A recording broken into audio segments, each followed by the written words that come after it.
Hai,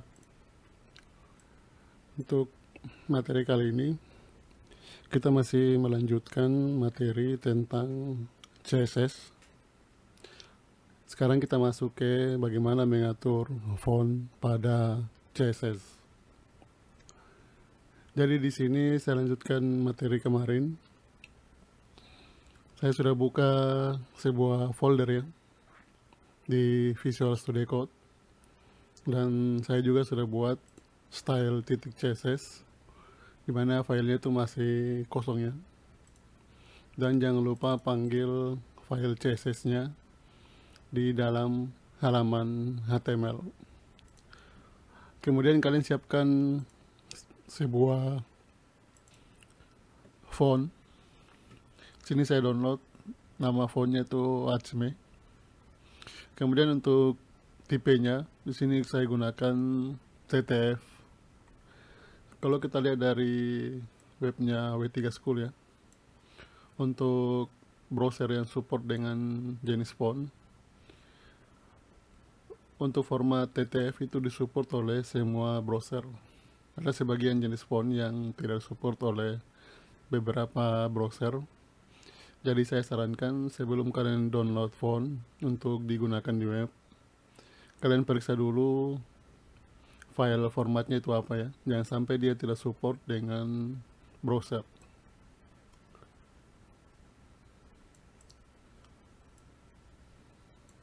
Ini saya close ya. Kemudian seperti biasa saya akan tulis ya, P Unitama.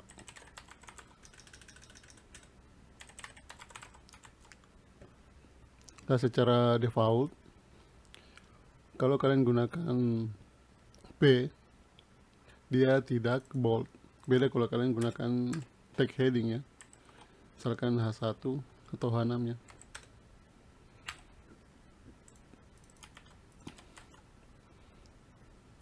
Ya, ini secara default fontnya itu bold. Kalau kalian merubah tulisan dengan tag P menjadi bold, kita buat stylenya. Kita panggil selektornya tag P, font weight. Ini ada ukuran boldnya ya, mulai dari 100 sampai 900. Atau kalau mau lebih tebal lagi, tinggal kalian pilih bold. Jadi tulisannya tebal. Kalau mau tidak terlalu tebal, kalian bisa kasih angka ya, 500. Jadi dia tidak terlalu tebal. Kemudian kalau yang tag heading, secara default dia hurufnya tebal. Kalau kalian tidak mau dia tidak tebal, ini tadi H6 ya. Font weight, kalian bisa pilih lighter. Kemudian save. Nah, jadi fontnya tidak tebal. Karena kalau kalian perhatikan tag P, kalau dibandingkan dengan H1 ya, tag P itu lebih kecil dibanding H1. Tapi kita bisa merubah size dari tag P ini. Ini saya delete ya. Kita gunakan font size. Ini kalian bisa isi ukuran pixel ya. Secara default dia itu ukurannya 16 pixel ya. Jadi kalau saya masukkan 16 pixel kemudian di save, ini tidak berubah. Kalau mau berubah, kalian kasih lebih dari 16 pixel, baru tulisannya bisa berubah. Bisa pakai pixel atau bisa juga dengan persen, 100%. Nah, jadi ukuran defaultnya itu 16 pixel, 100%, atau kalau di Microsoft Word itu 12 pt. Jadi kalian bisa gunakan pixel, persen, atau juga em, 2 em. Ini secara default dia nilainya 1 ya, 1 em. Kemudian kalau kalian mau tulisannya dia miring, dicetak miring, kalian bisa gunakan font style italic. ya, jadi tulisannya miring. Yang berikutnya kalau kalian mau merubah tulisannya, misalkan kalian mau ganti jenis fontnya, ini saya kembalikan ya. Jadi yang pertama kita akan buat dulu font face-nya.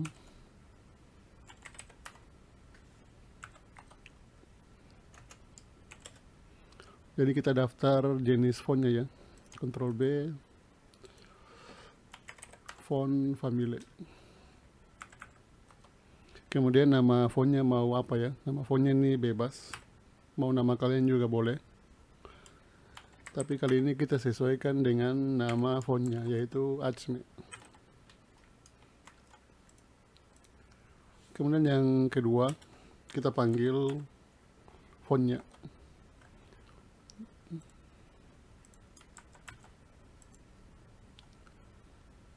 URL, tanda kutip, kemudian jenis fontnya. Jadi saya panggil font Acme regular TTF ke dalam style. Setelah dipanggil, kita buat nama fontnya apa kalau mau dipanggil fontnya ya. Jadi di sini kita tinggal panggil font family, kemudian panggil nama font yang tadi kita buat dan save. Jadi tulisannya, jenis fontnya berubah ya. Ini cara pertama. Cara yang kedua, kalian bisa gunakan Google Font, dan cara kedua ini yang paling banyak digunakan. Jadi kalian tinggal cari Google Font.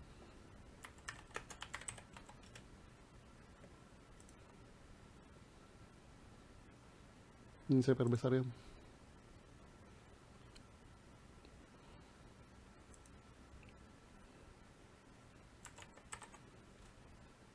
Nah, ini misalkan jenis fontnya Acme, kalian tinggal klik. Kemudian kalian klik di bagian sini. Nah, ini muncul ya. Nah, ini tinggal kalian copy ini yang ada link style sheet-nya ya. Copy. Kemudian kita paste di sini.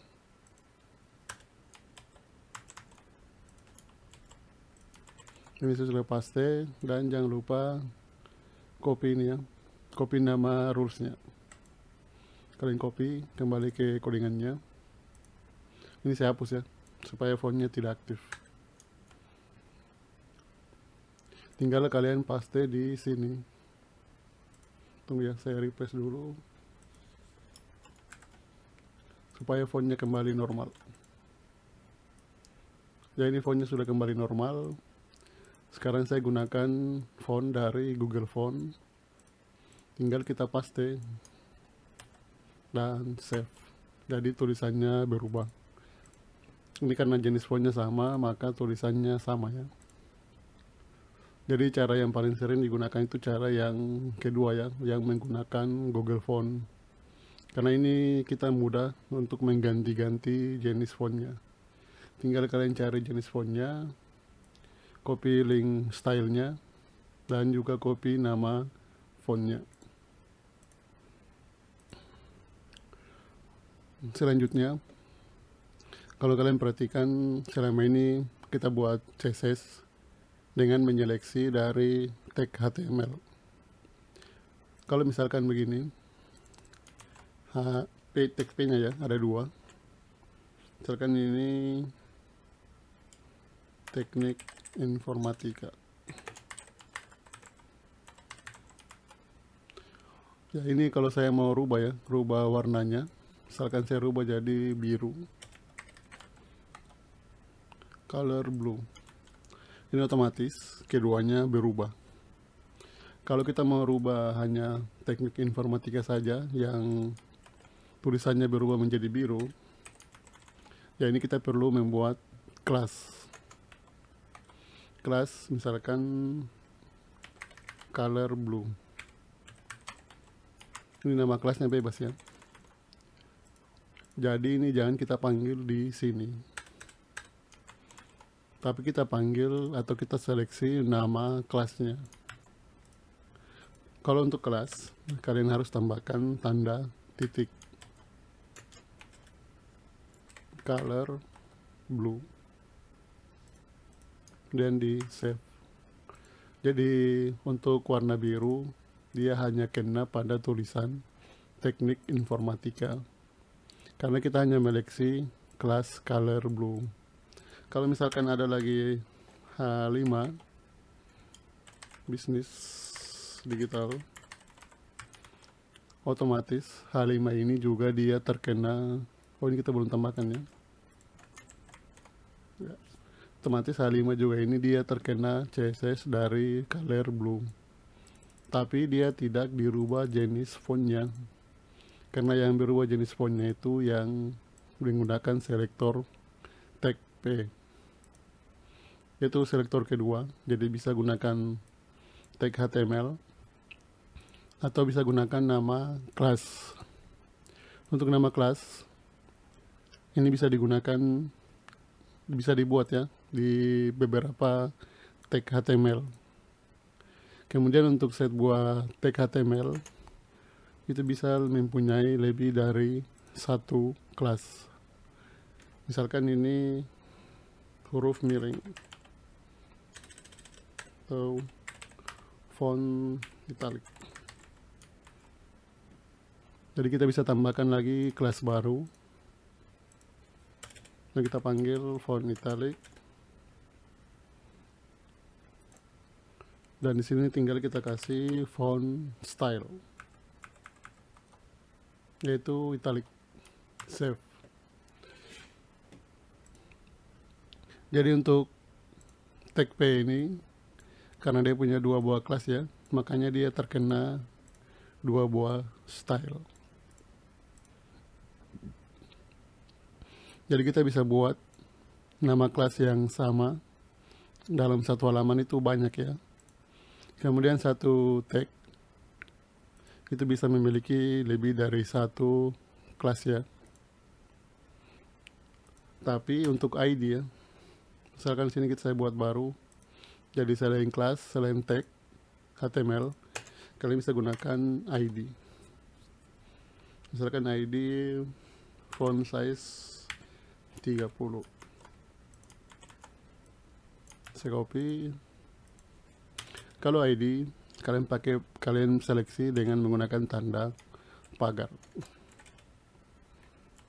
Font size 30 pixel. Ya, ini untuk ID ya. Bedanya kelas dengan ID, kalau satu tag ya bisa lebih dari satu kelas. Kalau ID dia tidak boleh lebih dari satu ID untuk sebuah tag. Jadi dia tidak boleh punya ID kedua. Kemudian untuk ID ini hanya boleh diberikan untuk satu elemen. Misalkan H5 dia punya ID lagi, itu tidak boleh diberikan nama ID yang sama. Kalian perhatikan, kalau ada dua ID yang sama ya, otomatis yang di atas dia tidak terkena CSS. Yang terkena CSS itu ID yang terakhir ya. Makanya ID itu tidak boleh ada yang sama di sebuah halaman HTML. Selanjutnya, ini saya delete ya. Ada sebuah tag di HTML yang tidak mempunyai fungsi apa-apa ya. Kalau dia berdiri sendiri. Kemudian saya kasih lagi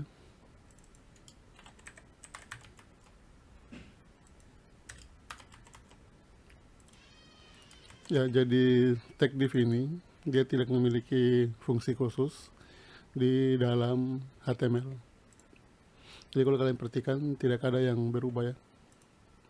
Ini saya delete dulu ya. Ya. Kalau kita bungkus di dalam tag P ini dibungkus dengan div, tag P ini tidak ada yang berubah. Tapi nantinya kalau kalian buat web, kalian akan banyak menemukan div ini. Jadi kalau untuk div biasanya kita gunakan untuk membuat grup yang elemennya sifatnya blok atau vertikal ya ke bawah. Ini vertikal ke bawah. Jadi kita bisa memberikan CSS langsung dari div-nya. Silakan div color blue. Jadi semua elemen yang ada di dalam div ini dia berwarna biru. Jadi div untuk mengelompokkan yang vertikal ya. Kemudian ada lagi satu tag.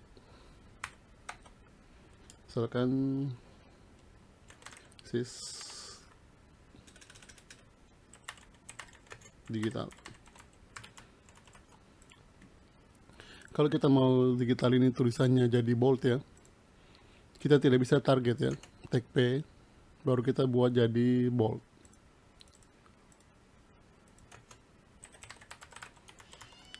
Jadi kita bisa kelompokkan dengan menggunakan sebuah tag, namanya itu adalah span. Jadi span ini sama seperti div ya, dia tidak memiliki fungsi khusus. Tapi kalau span digunakan untuk mengelompokkan yang elemennya sifatnya inline atau horizontal ya. Jadi ini saya grup tulisan digital dan unitama. Kalau di sini saya kasih style span color, misalkan brown, kemudian saya save. Jadi yang kena CSS color brown ini hanya yang dibungkus dengan span. Nanti ini akan kalian sering-sering kalian lihat ya, kalau kita sudah masuk ke studi kasus. Ya ini saya hapus kembali. Kemudian ini juga saya delete ya.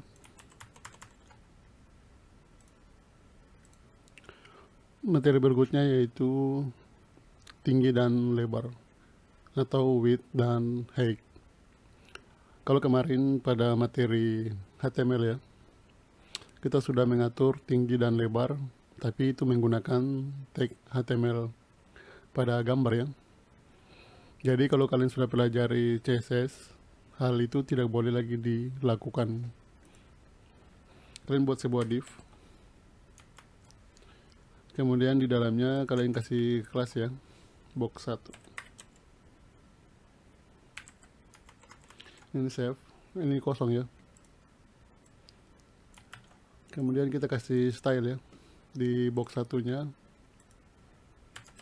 Box 1 ini karena tidak ada kontennya ya, makanya dia kosong. Kita kasih background dulu ya, background red. Ini warnanya belum muncul karena belum ada tinggi dan lebarnya. Jadi kita kasih tinggi width misalkan 200 pixel. Jangan lupa kasih lebar ya, ini lebar ya, ini tinggi. Hey. Ya. Jadi sekarang sudah ada sebuah kotak ya, yang tinggi dan lebarnya itu 200 pixel. Ini juga berlaku untuk gambar. Kalau kalian mau mengatur tinggi dan lebar gambar, kalian gunakan width dan height. Di sini kalau kalian digunakan width dan height ya, berarti kita sudah tentukan ukuran pasti dari tinggi dan lebarnya ya. Kalau browsernya saya perkecil, sini akan muncul sebuah scroll bar ya, karena lebar kotak lebih besar daripada lebar si browser. Tapi kalau saya perbesar, ukuran kotaknya itu tetap ya 200 pixel. Ini juga berlaku untuk tinggi ya. Tapi ini perbedaannya kalau kita gunakan min width. Kemudian bedanya lagi kalau min height. Kalau min width dan min height, ukuran minimal yang diberikan itu adalah 200 pixel. Jika lebar layarnya lebih dari 200 pixel, berarti dia akan mengikuti lebar layar 200 pixel. Ini kenapa dia tidak full ke bawah, karena tidak ada kontennya ya, karena kontennya itu sampai di sini, makanya dia tidak full. Jadi kalau kalian gunakan min width, berarti dia akan minimal dulu dikasih lebarnya 200 pixel. Tapi kalau lebar browser lebih dari 200 pixel, dia akan mengikuti lebar si browser. Kemudian berikutnya kalau kita gunakan max ya. Ya, ini untuk max width dan max height. Ini perlu kita berikan kontennya supaya dia bisa muncul. Jadi di sini kalian kasih lorem ya. Lorem 100, kemudian tab save. Ya, ini max width dan max height. Jadi kalau kita kasih max width dan max height, meskipun ada kontennya lebih banyak daripada 200 pixel, lebih ukurannya ya, dia akan tetap diberikan lebar 200 pixel. Jadi itu perbedaan kalau kita gunakan width saja atau kita gunakan min dan max. Ya, selanjutnya ini saya hapus kembali ya. Delete. Ini juga kita delete. Waktu ini kita biarkan ya. Ctrl B. Ya, di sini saya punya gambar ya. Jadi kalian cari gambar kalian. Ini namanya bg.png. Jadi kalau tadi kita gunakan background, itu menggunakan warna ya.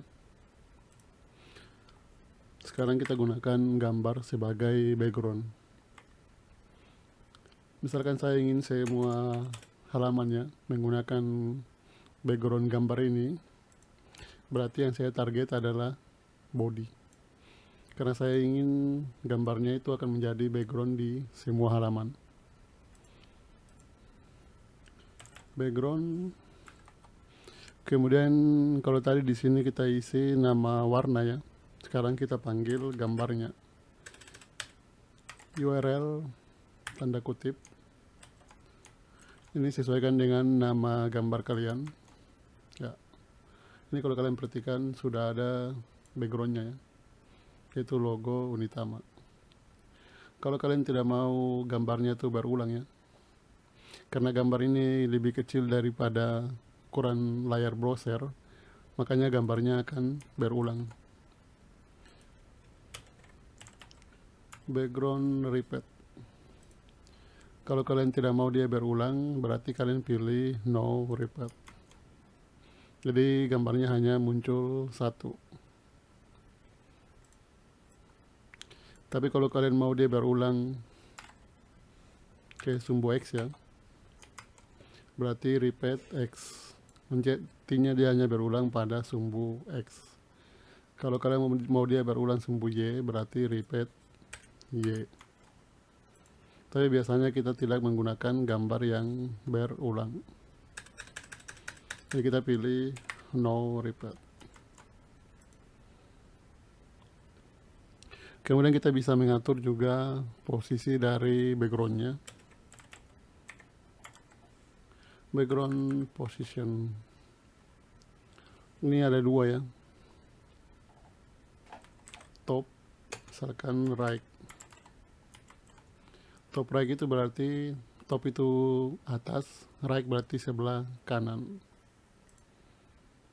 Atau kalian bisa gunakan top bottom, top left ya. Kalau top left berarti dia sebelah kiri. Kalau top center berarti dia ada di tengah. Kalau kalian gunakan bottom, berarti dia berada di bawah bagian tengah. Ini dia berada di tengah karena kontennya sampai di sini. Ya, ini saya tambah kontennya dulu ya. Ini loremnya kita buat jadi lorem 300 supaya kontennya banyak. Ini terlalu banyak ya. Kita buat lorem 200.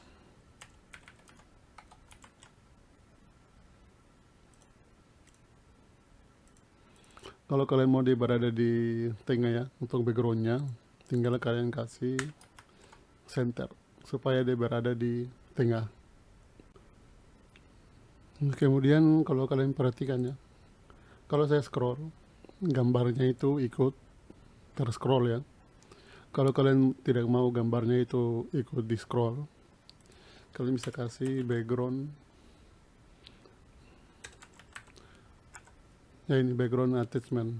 Ini kalian pilih fixed, kemudian di save. Jadi kalau ini pada saat kita scroll, gambarnya tidak ikut terscroll, dia diam ya.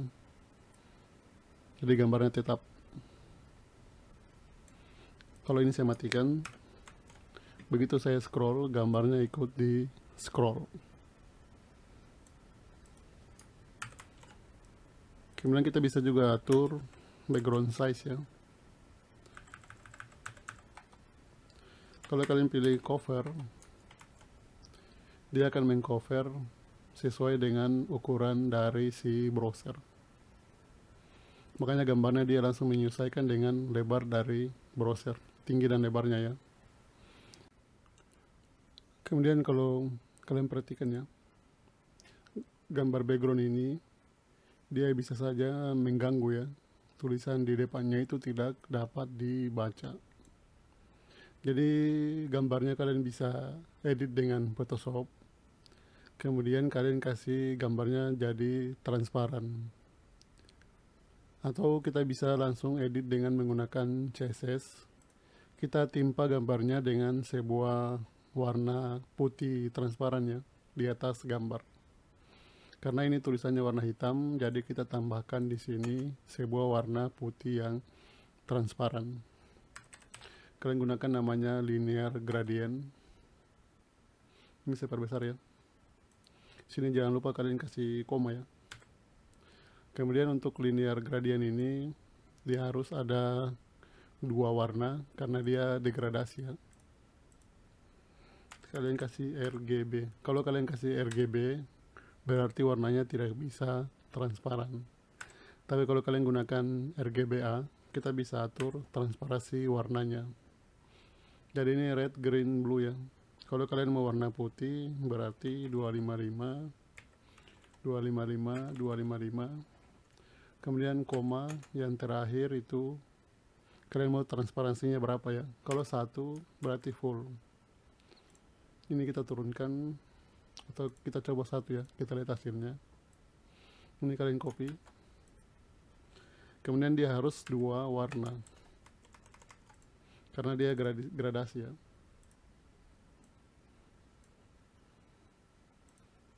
Kemudian save.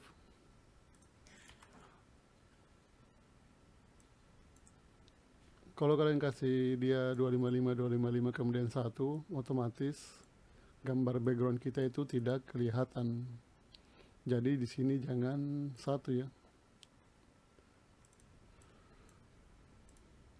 Sini kita ganti jadi misalkan 0,7. Ini juga ya. 0,7. Ya, sekarang gambarnya sudah menjadi transparan dan tulisannya sudah bisa dibaca. Tapi kalau untuk 0,7 ini tidak perlu kalian tulis nolnya ya, cukup tulis titik 7. Kalau mau tambah bisa titik 8 ya. Jadi sekarang di webnya tulisannya sudah mudah dibaca, tapi tetap kita punya warna background. Kalau kalian mau warnanya degradasi, tinggal kalian ganti salah satu warnanya, jadi dia degradasi ya. Ini nanti kita bahas terpisah ya. Tapi biasanya kalau kita kasih gambar backgroundnya, supaya backgroundnya itu tidak mengganggu tulisan di depannya, kalian perlu menambahkan warna gradasi ini ya di depan. Dan kalian perlu melihat tulisannya itu warna apa. Kalau tulisannya dia gelap, berarti kalian kasih degradasi warna terang. Nah, sekian untuk materi kali ini.